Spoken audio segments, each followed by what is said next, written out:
Espero que estén muy bien. Yo soy Nicole y hoy vamos a hablar de terapias de exposición.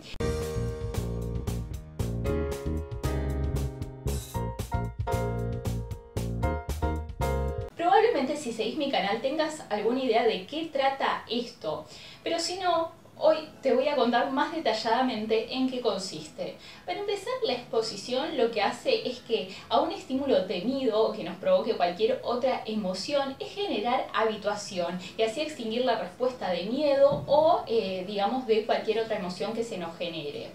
En esto hay diversas teorías. Algunas teorías piensan que esto se mantiene, es decir, más bien, se produce por condicionamiento clásico y se mantiene por condicionamiento operante. ¿Y qué querrá decir esto? Se estarán preguntando. Bueno, yo ya lo expliqué en otro video, pero lo voy a explicar resumidamente qué quiere decir más o menos el condicionamiento clásico para aquellos que no lo hayan visto, que es el experimento del pequeño Albert. De hecho, en el video anterior lo explico, en el que Watson lo que hace es a un niño de 11 meses, cada vez que se acerca a una rata a la cual Albert no le tenía miedo, hace un fuerte ruido con una barra de hierro. ¿Qué quiere decir esto? Que después de repetir varias veces este procedimiento, Albert finalmente le tiene miedo a la rata sin escuchar el ruido. Es decir, algo que no le tenía miedo con algo que sí le tenía miedo, que es el ruido, hace que eso que no le tenía miedo, le tenga miedo. Eso es básicamente el principio del condicionamiento clásico. Y el condicionamiento operante es algo más amplio, que para eso tengo otros videos que explico, pero lo que quiere decir es que así sería como se produce, digamos, la fobia o cómo se condiciona esa emoción. El condicionamiento operante sería que esa respuesta se mantiene por algo que se llama reforzamiento negativo. ¿Qué va a hacer? Va a ser evitar esa situación que nos provoca ese miedo o esa emoción porque nos resulta desagradable. Entonces lo que aumenta es nuestra conducta de evitación. Recordemos que negativo y positivo en esto no tiene que para nada significar bueno o malo. Básicamente, si no entienden bien esto, tengo otros videos, les voy a dejar en la cajita de descripción los links a esos videos para que puedan entender más de condicionamiento clásico y de condicionamiento operante. Entonces, ¿qué pasa? En la terapia de exposición, cuando nos exponemos a eso, que es el objeto que tememos, o más bien la situación que nos genera ansiedad o cualquier otra emoción, lo que pasa es que esa emoción se va a ir disminuyendo. Al principio, obviamente, esa emoción va a ser intensa, pero a lo largo de las sesiones esto va disminuyendo. Y para esto, ¿qué se ha visto? Que hay diversos tipos de modalidades de terapias de exposición.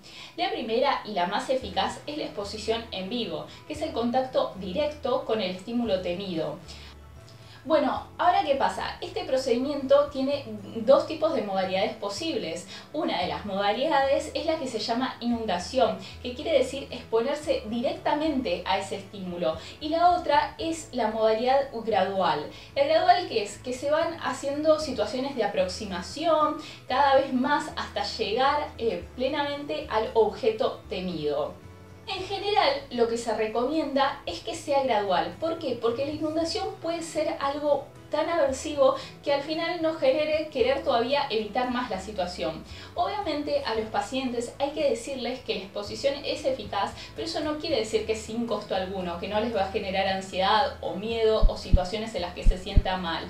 En general lo que se busca en estas situaciones es que incluso si la persona tiene un ataque de pánico o una ansiedad muy intensa, permanezca en la situación. Pero en el caso de ver que realmente ya no aguanta más, se la quita de la situación y se vuelve a reanudar en tanto sea posible. Es decir, se quita de la situación en un momento si la persona realmente no aguanta más esa situación o el ataque de pánico, pero vuelve. ¿Por qué? Para no seguir evitando el estímulo temido. Ahora bien, hay otro tipo de exposición como la exposición simbólica. ¿Qué tipo de exposición es esta? Bueno, que puede ser a través de dibujos, de imágenes, incluso de realidad virtual. Y la exposición simbólica es muy útil para situaciones, por ejemplo, de estrés postraumático, en que la persona realmente no se puede exponer a esa situación porque es imposible, pero sí se puede exponer a lugares o situaciones vinculadas con el trauma. Claro que las situaciones vinculadas con el trauma pueden ser exposición en vivo, vivo, pero aquellas que no pueden ser en una exposición simbólica. Es decir, en general la exposición simbólica sí tiene eficacia, pero tiene mucha más eficacia la exposición en vivo. Lo que pasa es que en algunas situaciones, por ejemplo como el miedo a volar, es muy difícil llevarlo a la exposición en vivo directamente. Entonces la exposición simbólica, la realidad virtual, puede ser de gran ayuda en estos casos.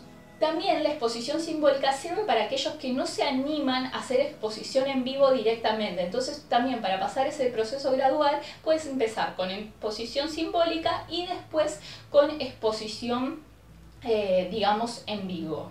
Ahora bien, otra de las técnicas es la exposición en grupo, y en realidad la exposición en grupo no quiere decir que no sea necesariamente una exposición en vivo, porque sí lo puede ser. Es, digamos, una situación en la que hacen la exposición a través de grupos, como lo dice el nombre. Y esto, ¿por qué es muy bueno? Porque se recibe el apoyo de grupo, es decir, es altamente eficaz que cada uno que se encuentra en la misma situación que la otra persona se apoyen mutuamente para conseguir sus objetivos. No obstante, en los casos de fobia social, el grupo puede resultar amenazante, así que hay que evaluar bien si conviene empezar por un tipo de exposición como sería la exposición en grupo. En todos los casos de exposición se ha visto que la exposición masiva, en vez de la exposición espaciada, produce mejores resultados. ¿Qué quiere decir esto? Que son mejores 10 sesiones continuas de exposición, es decir, una sesión cada día, a una sesión semanalmente. A veces esto no es posible y está muy bien. En el caso de que no sea posible, se hará de otra forma, pero siempre que sea posible es mejor la primera alternativa.